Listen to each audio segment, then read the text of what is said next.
Welcome to our beautiful piece of the Ozarks here in Taney County. Taneyville, Missouri to be exact, southwest corner of Missouri. My name is Nancee. My husband Mike will be joining us. This is actually the bottom piece of our land, and this here is Max Creek. We picked this spot because we knew there were many horse travelers through this creek. People wandering, roaming, searching, running. It is the traditional lands of the Osage. Now the Osage, they had many encampments on the White River and of course in these hills and hollers. And more Indians would follow them as they were pushed out of their own land. White settlers pushing evermore. The Cherokee, the Kickapoo, the Delaware, they would all come to these Ozark Hills, and they tried to make it Indian territory to be, as a matter of fact, but the government wouldn't have it. So more white settlers came and more until most left to their assigned lands. Now the settlers that moved here, mostly from Tennessee, came because of course it's beautiful. There was fertile land, beautiful farming, raise a family, start over. Here in the Ozark Hills, we've always depended on neighbor helping neighbor, and it was no different back in the pioneer days. We'd like to sing you a song by a good friend of ours, Jack Farrow, Frisco Jack.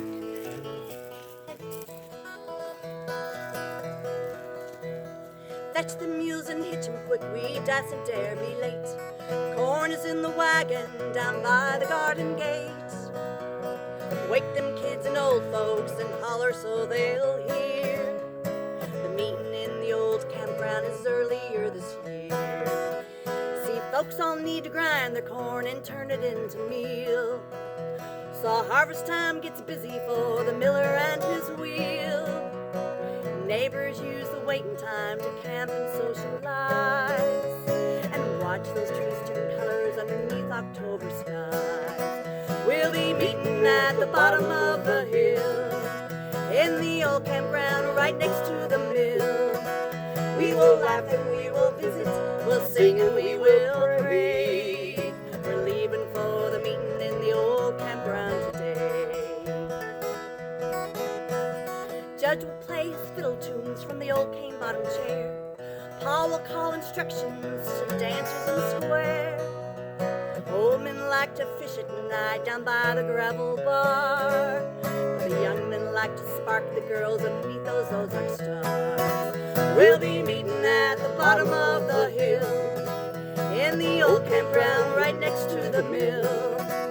We will laugh and we will visit, we'll sing and we will pray. We're leaving for the meeting in the old campground today. We're leaving for the meeting in the old campground today.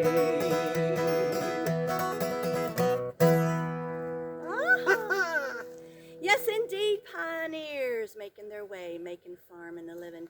It was a hard scrabble life here in the Ozarks, but, they stuck it out. It was going to get even harder when the War of the States broke out. The Civil War was particularly hard on this area because it really was brother fighting brother. And men folk were leaving women behind to care for their children and the old folk, and, well, they'd either go to the Confederate side or the Union side. Hard times. Shall we sing a little hard time kind of song for him? No, we're going to sing Wandering Boy. Well, this is her song for me before we got married. He was a wandering boy. She was wishing.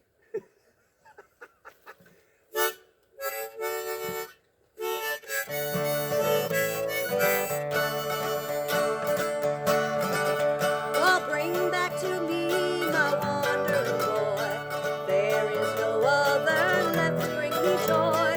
Tell him his mother with baby cheeks and hair. She's at the old homestead waiting him there. In the parlor there sits a vacant chair, an old pair of shoes that once he did wear. Empty is his cradle that once he loved so well. How much I miss him, no words can tell. So bring back to me my wandering boy. There is no other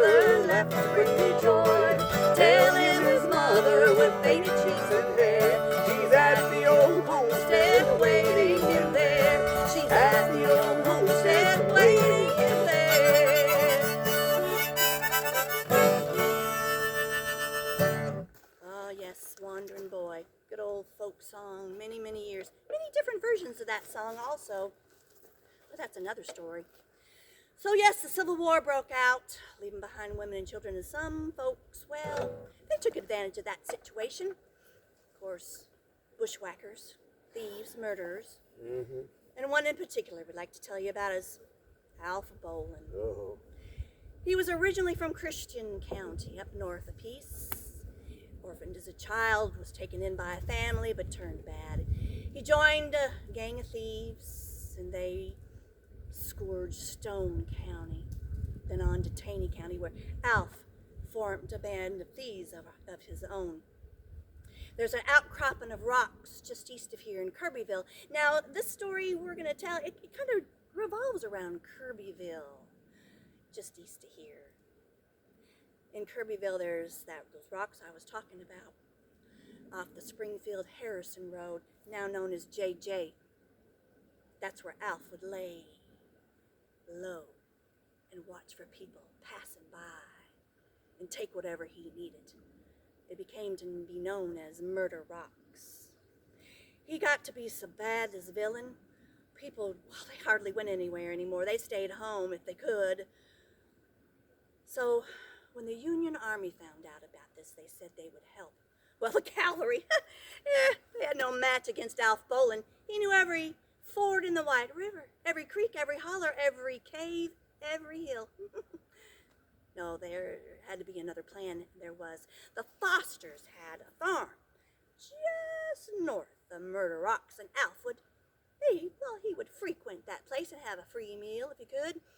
Well, Mrs. Foster's husband just happened to be a Confederate soldier in jail in Springfield. And she told one of them Union officers, you know what, I could catch Alf Bolin. I could catch him, but I will if you'd only free my husband. So a plan was devised. Zachariah Thomas was dressed in a Confederate uniform with a wounded leg, and he was sitting as Alf came in to have a bit of a meal, and he wove a tale of lies about how he was wounded and trying to make it back to the South.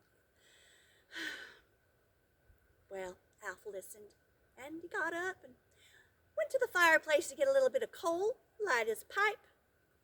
That's when Zach knew his chance. There was a coulter right next to the fireplace, using it as a poker. Coulter's like a sling blade. He took that coulter and rapped him right on the back of the head. Well, that was the end of Alfie. Now, there's lots of stories and conjectures and theories on why only Alf's head made it.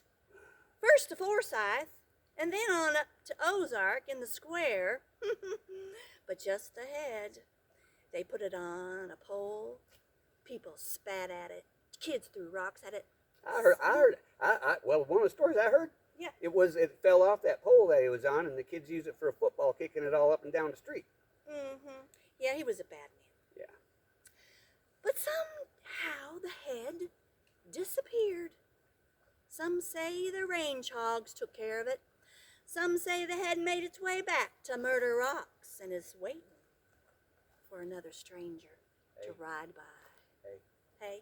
I think I know why he was such a bad guy. Why? I heard another story you might not believe. Oh, you did not. Yes, I did. They were so poor. You know how poor they were? How poor were they? He was supposed to be Ralphie, but his mom couldn't afford an hour.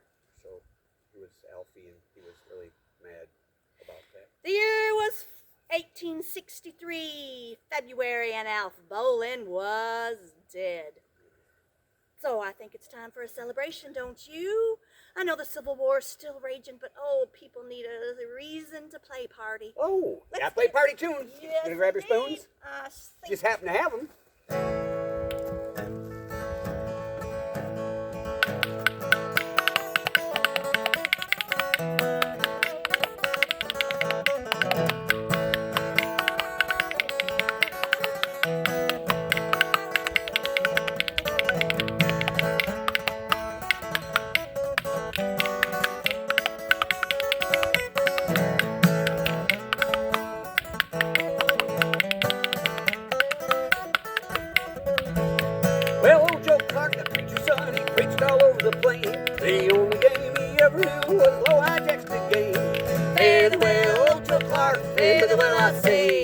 Fare thee well, old Joe Clark, he's a-going far away. Well, old Joe had a big old mule, his name was Morgan Brown.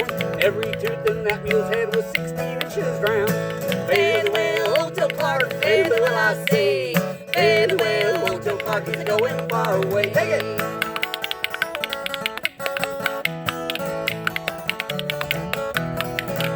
I knocked my sister down the well, I guess I should have caught her. I heard our mother say the next day it's hard to raise a daughter. Woo! Fare thee well, old Joe Clark, fare thee well, I say. Fare thee well, old Joe Clark, is a-going far away. Hey! Fare thee well, old Joe Clark, fare thee well, I say. Fare thee well, old Joe Clark, is a-going far away. That's play partying. Boy, look how excited Jack got. Old Joe Clark. That's not really Jack's best side. Yeah, but he's toothless, so it kind of looks the same. So the Civil War raged on, and, well, some men I think I need to sit down. That was a lot of work. Oh, okay, Sorry. honey. Have a seat. Can I go over here? Some of the menfolk never made it back home, of course, and some of them did. But times didn't get real easy here in Taney County. No, there were still feuding and bushwhacking and murdering and thieving going on. As a matter of fact, in 1883, there were 40 murders in Taney County, no convictions.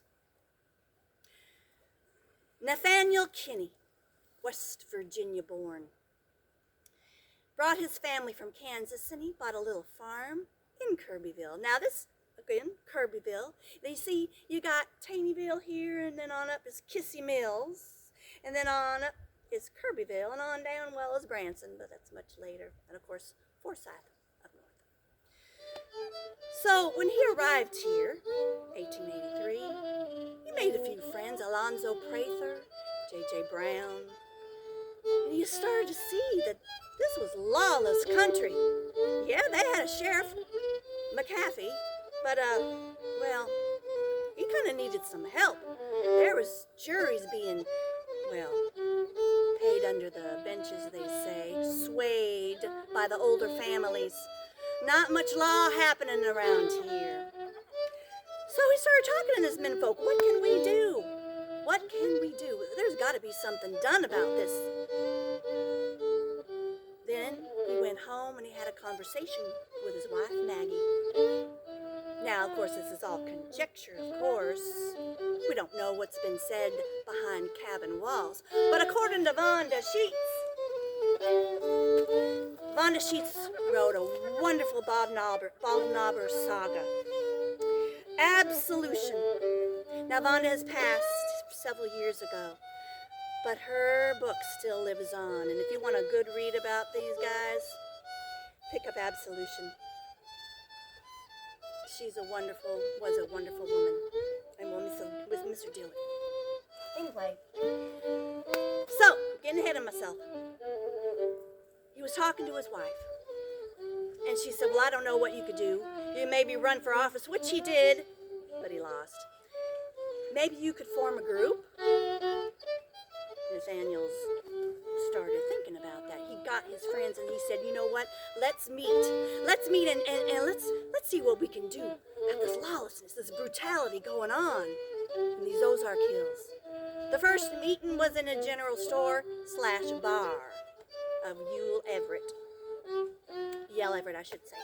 Yell's brother was killed in cold blood just before this. No conviction. So these meeting of men came together and they said, we'll form a group. That's right, a law and order, a justice league. Yes, law and justice league. That's what we'll do. And well, we'll just help out. We won't be the law, but we will help out the law. Mr. McAfee needs some help. That there, poor sheriff. McAfee. Incidentally, can I interject? Well, of course. Oh, thank you. Why don't Nancee. you step into the... I'm fine. We're married. I guess I can get closer to you. Maybe. Oh. 13 years, Silver Dollar City. We were hillbillies, proud to be, taking care of a place called McAfee's Homestead, built in 1843. a dog trot cabin that was picked up and moved off of the Swan Creek back in the 60s and put back together again, and we were actually the family that lived there. And one day I was reading a book about the Baldknobbers that our storyteller had turned me on to, and I kept looking at the pictures, and I saw a picture that I recognized, and I had not put two and two together at that time yet, but it was McAfee's homestead built by the Kissees. Now, they were on both sides of the Civil War as well, the families were. And so I looked at the picture, and I turned around, and there was that same picture staring at me from behind me that's been sitting on the wall, and it was the sheriff of Forsyth, James Polk McAfee. And so we have a little bit more of an understanding about the Baldknobbers than we did at the time. We actually are about 3 miles away from what Nancy's going to be telling here in a little bit about some of the actions that had happened.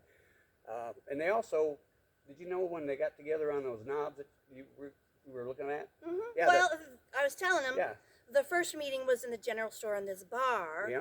But then after that, they went to the Bald Knobs. The Bald Knob. Now, you tell about that. Okay. Well, the Bald Knobs that came about because what they would do to survey the land long before they had all this modern technology was they would butcher the tops of the hills and leave one tree in the very center.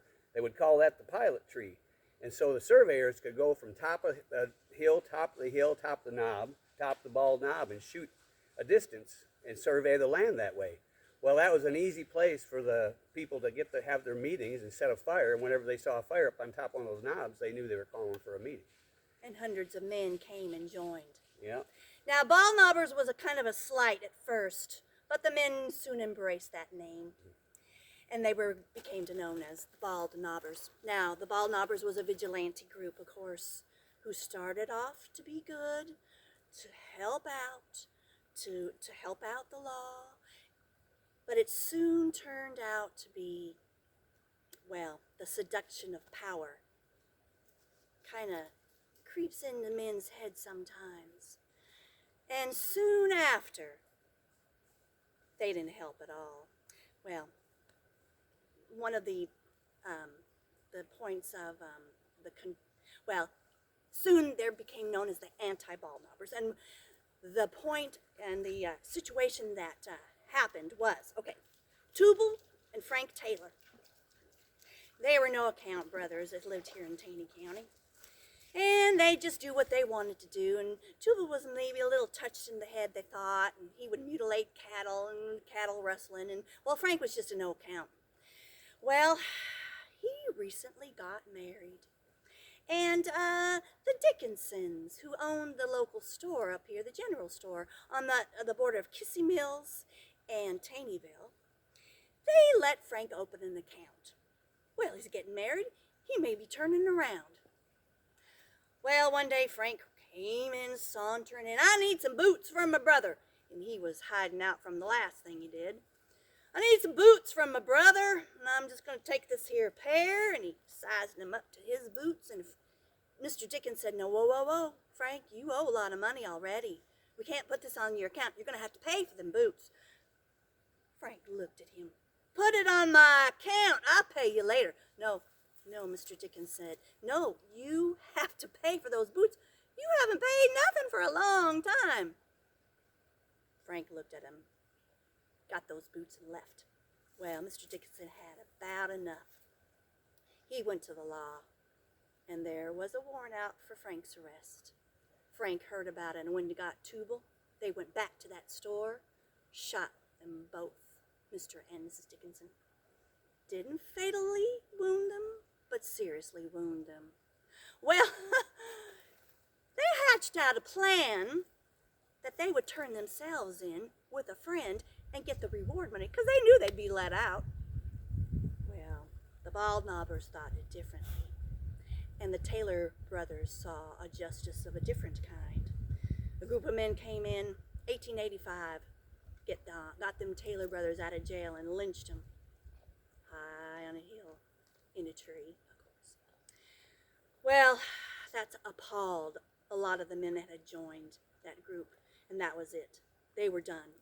And that's how the anti-Baldknobbers got started. Well, more and more, the Baldknobbers just, if they didn't like you, they'd go and raid your house. They had night rides.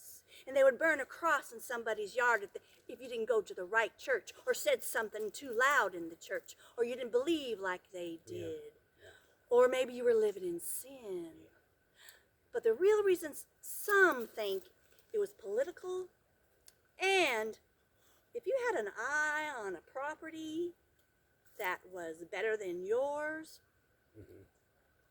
you'd have a little stick of bundles. They put sticks in a bundle and tie it up, and they put it on your front door.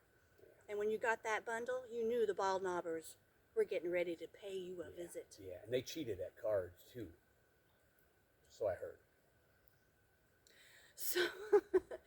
So the Baldknobbers, once a vigilante group, now turned sour. Yep. So more and more of this stuff happened, and people were leaving and to get their property. And so the anti-Baldknobbers finally got organized and sent a resolution to Jeff City saying, we are being rained down by a terror group called the Baldknobbers. Something's got to be done.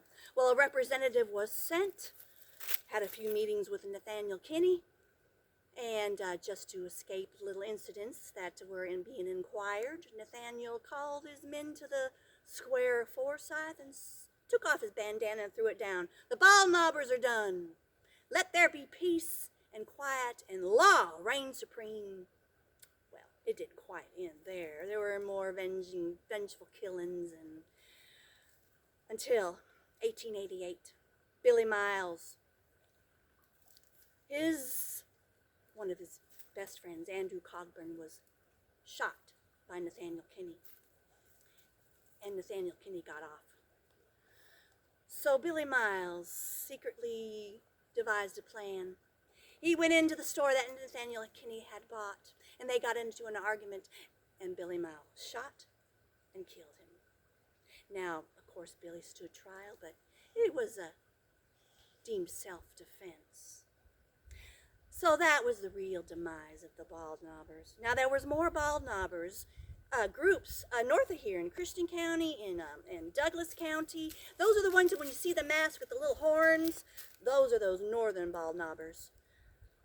But 1889 was it for us. But we're still here. We're still pioneers, and we're still neighbor helping neighbor. And we're going to end with a song called The Old Mule Press. This is another harvest song. People would raise their sorghum, and they'd bring it, and they would make a play party at an old campground, just like the song we started with. Well, what's the sorghum press? Well, why don't you tell them, Well, dear? the sorghum press is, they hook a mule up to this long tree that's like a big yoke over its neck, and there's rocks that go around in circles, and they grow their own cane, and they stick that cane in there, and those rocks turn around, and that juice comes out and goes down into a copper kettle that they cook in the open air and turn it into molasses. Yeah, sorghum molasses in the open air. If you never had sorghum molasses from open air with a little bit of a smoky smell, you've never eaten. And Grandma was really happy when they finally got that mule to pull that thing around. Why? Because Grandma was doing it.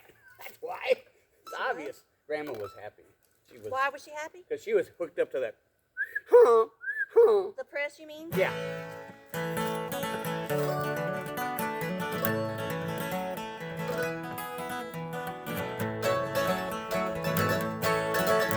Well, the time of the year that I like the best is the time the mule walks around the press. The girls put on their gingham dress.